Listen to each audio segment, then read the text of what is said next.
Hello friends. स्वागत है आप सबका आपके अपने चैनल रंजन स्टडी में। फ्रेंड्स, इंग्लिश पे मैं बस एक ही वीडियो लेकर आ पाई थी। आज मैं ये दूसरा वीडियो लेकर आ रही हूँ और आपको इसके बाद रेगुलर वीडियो मिलते रहेगा इंग्लिश का। फ्रेंड्स, इंग्लिश में ज़्यादा कुछ है नहीं, इसलिए मैंने सोचा कि इसको तो मैं बहुत कुछ ही टाइम में मैं कवर करा दूंगी। और इंग्लिश देखिए, जिस किसी भी स्टूडेंट का इंग्लिश वीक हो तो आप लोग पहले से इंग्लिश को देखने की ज़रूरत नहीं है। जैसे एग्ज़ाम होने में जब 20 दिन बचा रहे या 25 दिन बचा रहे एग्ज़ाम होने में, तब आप इंग्लिश को पकड़िए और जिस भी वीडियो से आप उसका रिवीजन कर रहे हैं, उसको बस बार-बार देखते जाइए और आप देख कर के ही बहुत सारे वर्ड्स को आप लोग याद कर लेंगे।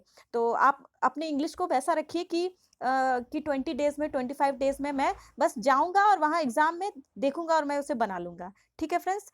तो फ्रेंड्स, ये देख लीजिए, यहाँ पे आप आपके लिए ईपीएफओ और एपीएफसी का मैं सीरीज़ लेकर आई हूँ। इसमें 20 क्वेश्चंस इंग्लिश इंग्लिश से आते हैं और आपका बिहार सिविल कोड भी ले लीजिए, वो भी इसी पे बेस्ड रहता है। और एसएससी में भी जो इंग्लिश लेवल आता है ना, वो भी इसी पे बेस्ड रहेगा फ्रेंड्स। और इंग्लिश कोई ज़्यादा टफ नहीं आता है।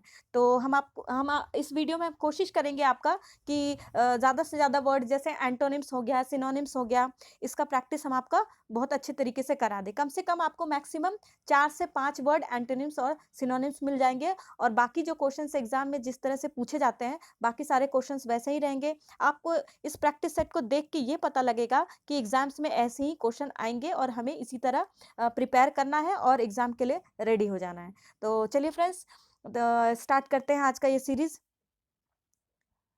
फ्रेंड्स, अगर आप लोगों ने हमारे वीडियो को सब्सक्राइब नहीं किया है तो प्लीज़ से जाकर सब्सक्राइब कर लीजिए, ताकि आपको ये हमारा नोटिफिकेशन हमेशा मिल जाए टाइम पे और आप अपना रिवीजन बहुत ही अच्छे अच्छे तरीके से कर पाएँ। तो प्लीज़ से हमारा ये रिक्वेस्ट रहेगा कि आप अपने ज़्यादा से ज़्यादा दोस्तों के पास शेयर करें, सब्सक्राइब करें और लाइक करें। तो चलिए स्टार्ट करते हैं। पहला क्वेश्चन है, today the newspaper is full of carnage and violence. यहाँ पे आपको सिनोनिम्स बताना है। सिनोनिम्स का मतलब होता है कि यहाँ पे आपको मीनिंग बताना है, उस वर्ड का मीनिंग बताना है। क्या बताना है? तो उस वर्ड का मीनिंग बताना है आपको। कि यहाँ पे जो वर्ड अंडरलाइन कर दिया गया है फ्रेंड्स, जैसे कार्नेज, इस वर्ड को यहाँ पे अंडरलाइन कर दिया गया है, तो इसका आपको मीनिंग बताना है। इसको यहाँ क्या बताना है? आपको मीनिंग बताना है। तो बताइए फ्रेंड्स, यहाँ पे कार्नेज का मीनिंग क्या हो जाएगा? तो यहाँ पे इस लाइन को पढ़ने से ये समझ में आ रहा है, today the newspaper is full of carnage and violence. कह रहा है कार्नेज से आप मीनिंग क्या निकाल सकते हैं? तो चलिए देख लेते हैं चारों ऑप्शन क्या है। पहला है ब्लडशेड, दूसरा है लस्ट, उसके बाद है सटायर और है कंसर्न। एक एक ऑप्शन यहाँ धीरे धीरे हम लोग उठाते जाएंगे और फिट करते जाएंगे और देखेंगे कौन सा सुटेबल होता है, उसी तरीके से हमारा आंसर बाहर आ जाएगा। Today the newspaper is full of carnage. ठीक है, कार्नेज की जगह पे अगर हम ब्लड शेड लगा दे, full of bloodshed and violence, हाँ ठीक है, इसको रख सकते हैं। दूसरा है full of lust and violence. Lust तो नहीं हो सकता है फ्रेंड्स, लस्ट का मीनिंग कुछ और होता है। और तीसरा तीसरा आपका वर्ड है कंसर्न, तो यहाँ पे कंसर्न भी नहीं हो सकता। और चौथा है सटायर, ये भी नहीं हो सकता है। कंसर्न का मतलब होता है चिंता करना, तो चिंता और वॉयलेंस नहीं हो सकता है। तो यहाँ पे जो एप्रोप्रिएट वर्ड होगा इसमें, आपका ऑप्शन नंबर ए हो जाएगा, ब्लड शेड। कि जो न्यूज़पेपर है वो खून खराबे और वॉयलेंस से क्या है, भरा हुआ है। जो भी न्यूज़पेपर आता है, जो भी आप पढ़ते हैं, तो देश दुनिया में क्या होती है, कौन सी खबरें कैसी होती है, तो ये तो आप लोग जानते हैं। तो ये ब्लड शेडेड से ही भरा भरा रहता है, इसलिए इसका आंसर आपका सही हो जाएगा, ब्लड शेडेड। फ्रेंड्स, बस आप लोग इसको देखते जाइए और वर्ड को समझते जाइए और याद करते जाइए। यहाँ पे देख लीजिए, कार्नेज का मीनिंग दिया है नरसंहार। ठीक है, और इसका ब्लड शेड का क्या हो जाएगा, रक्तपात हो जाएगा। और दूसरा है लस्ट, लस्ट का मतलब होता है काम वासना होता है। और कंसर्न का चिंता होता है। और सटायर का व्यंग होता है। तो इस तरह से आपको ये चारों ऑप्शंस, यहाँ पे आपको चारों ऑप्शंस के मीनिंग मिल गए और चारों ऑप्शंस आप यहाँ पे समझ पाएंगे। चलिए नेक्स्ट देख लेते हैं। This religious gift that makes man human is still alive in Indian souls. तो यहाँ पे आप फिट करिए कि यहाँ जो ये वर्ड अंडरलाइन किया गया है रिलीजियस, उसके जगह पे क्या हो सकता है? तो उसके जगह पे आपका स्पिरिचुअल हो जाएगा। This is spiritual gift that makes man human is still alive in Indian souls। यहाँ पे देख लीजिए, मिस्टिकल तो बिल्कुल नहीं होगा, मेटाफिजिकल भी नहीं होगा और फिजियोलॉजिकल भी नहीं होगा। तो सही आपका जो अप्रोप्रिएट बैठता है वो स्पिरिचुअल हो जाएगा। यहाँ पे देख लेते हैं इन सबों का मीनिंग क्या दिया है फ्रेंड्स। रिलीजियस का मीनिंग यहाँ पे धार्मिक हो जाएगा, और इसका सिनोनिम्स हो जाएगा स्पिरिचुअल का आध्यात्मिक हो जाएगा, ठीक है। फिर मिस्टिकल का हो जाएगा रहस्यमयी, और मेटाफिजिकल का हो जाएगा गूढ़ हो जाएगा, ये भी नहीं होगा। और फिलोसॉफिकल का हो जाएगा दार्शनिक, तो ये भी नहीं होगा। तो यहाँ पे क्या हो जाएगा, स्पिरिचुअल आपका सही आंसर हो जाएगा। चलिए नेक्स्ट देख लेते हैं। It is difficult for us to imagine how much this safety means to everyone। तो यहाँ पे भी आपको इस imagine का वर्ड का मीनिंग बताना है। तो इसका हो जाएगा थिंक हो जाएगा। क्या हो जाएगा इसमें, थिंक हो जाएगा। It is difficult for us to think how much this safety means to everyone. हाँ भाई, हम लोगों के लिए ये सोचना बहुत क्या है, डिफिकल्ट है, ठीक है। हाउ मच सोचना क्या है हमारे लिए बहुत डिफिकल्ट है कि सेफ्टी मीन्स एवरीवन के लिए, सबों के लिए सेफ्टी का मतलब क्या होना चाहिए। चलिए अगला देख लेते हैं। नेक्स्ट है, public service is not merely something that occupies the hours you are doing it, but invades all your life and experience and affects them in one way or the other. तो इस यहाँ पे क्या हो जाएगा, but invades, तो but यहाँ हो जाएगा कवर्स, बट के जगह, बट के बाद क्या हो जाएगा, covers. But covers all your life and experiences and affects in them in one way or the other. कभी भी देखेंगे आपकी योर लाइफ के पहले इन्वेट्स तो कभी नहीं लगाया जाता है, और डेमोलिश भी नहीं हो सकता, स्पॉइल भी नहीं हो सकता, प्रिजर्व्स भी नहीं हो सकता। तो बस एक ही ऑप्शन बचता है आपका, कवर्स। तो यही आपका आंसर हो जाएगा। चलिए नेक्स्ट देख लेते हैं।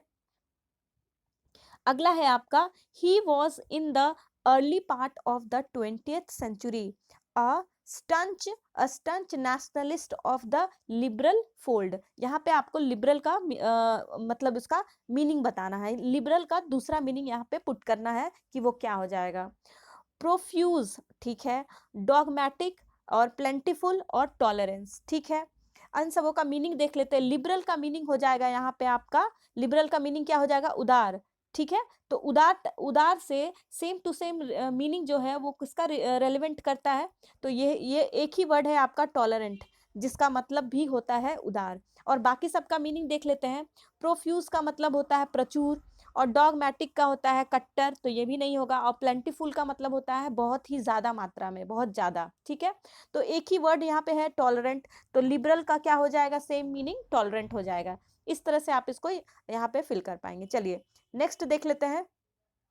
अगला है स्पॉटिंग एरर। यहाँ पे आपको जिस भी सेंटेंस में एरर है ये आपको बताना है, ये आपको रिस्पॉन्ड करना है। ABCD करके यहाँ पे सारा दिया हुआ है, और इसमें आपको बताना है कि एरर कहाँ है, ठीक है फ्रेंड्स। तो पढ़ते हैं इसको। पहला आपको पढ़ के हम आपको सुना देते हैं कि इसमें कैसे करना है। Each item in this section has a sentence with 3 underline parts, ठीक है, A, B and C। Read each sentence to find out whether there is any error in underlined part और indicate your response in the answer sheet, ठीक है। corresponding letters that is A or B or C। if you find no error, your response should be indicated as D, ठीक है। अगर आपका इनमें से कोई नहीं होगा तो इनमें से कोई नहीं आपको चूज करना है, ठीक है फ्रेंड्स। चलिए पढ़ते हैं। इसका पहला है, neither the servant nor the clerk, neither the servants, फिर है नॉट द क्लर्क, ठीक है। उसके बाद हैज डन दिस, और डी में है आपका नो एरर, ठीक है। Neither the servant not the clerk has done this work, ठीक है। तो इसका हो जाएगा आपका ऑप्शन नंबर डी हो जाएगा, नो एरर। यहाँ पे क्या हो जाएगा, नो एरर हो जाएगा। चलिए अगला देख लेते हैं। नेक्स्ट में है, the car which went past us when we were driving on the highway must have been doing at least 100 miles an hour और no error। तो इसमें क्या हो जाएगा, इसमें हो जाएगा आपका ऑप्शन नंबर डी हो जाएगा, नो एरर हो जाएगा। इसका क्या हो जाएगा, नो एरर हो जाएगा। बाकी यहाँ पे सेंटेंस A और B और C ये तीनों क्या है, ये तीनों सही दिया है। चलिए नेक्स्ट देख लेते हैं। Raju will be back home in an year after his stay abroad. No error. ठीक है, तो ये सेंटेंस दिया है आपका, Raju will be back home in a year after his stay abroad. तो इसका हो जाएगा आपका एरर हो जाएगा, इसका ऑप्शन नंबर बी में हो जाएगा in an year. In an year तो कभी नहीं लगेगा, इसलिए यहाँ पे क्या है, एरर हो जाएगा।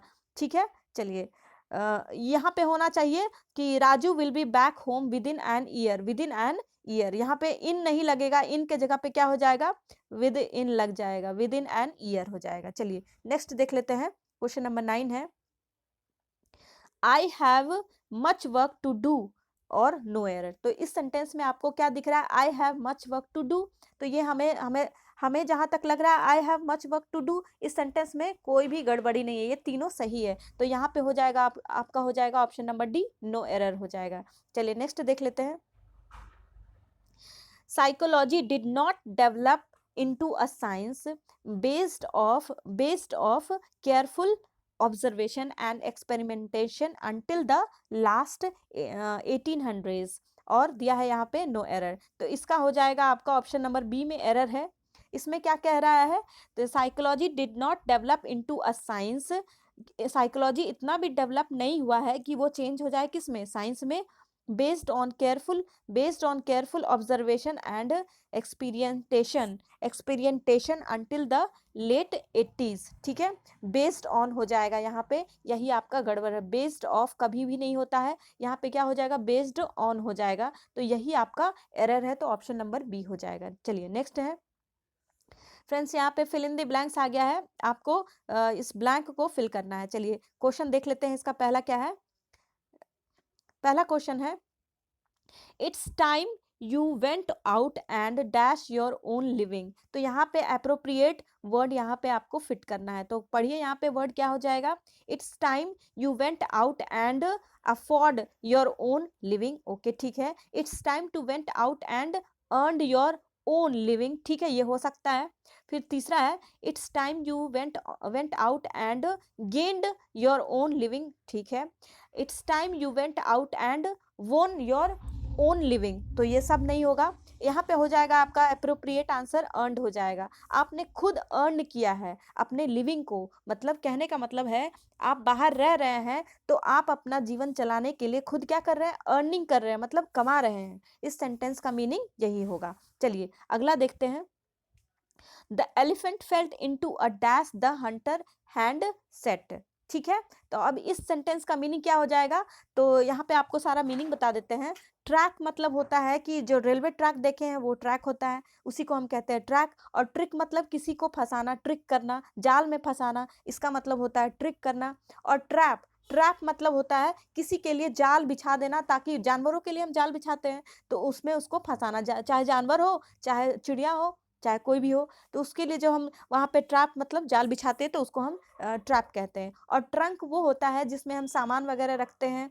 देखे होंगे आप लोग कि घरों में पहले मम्मी लोग रखा करती थी, वो बक्से में सब कुछ बंद करके रखा करती थी, तो ऐसे वाले चीज़ों को हम क्या कहते हैं, ट्रंक कहते हैं।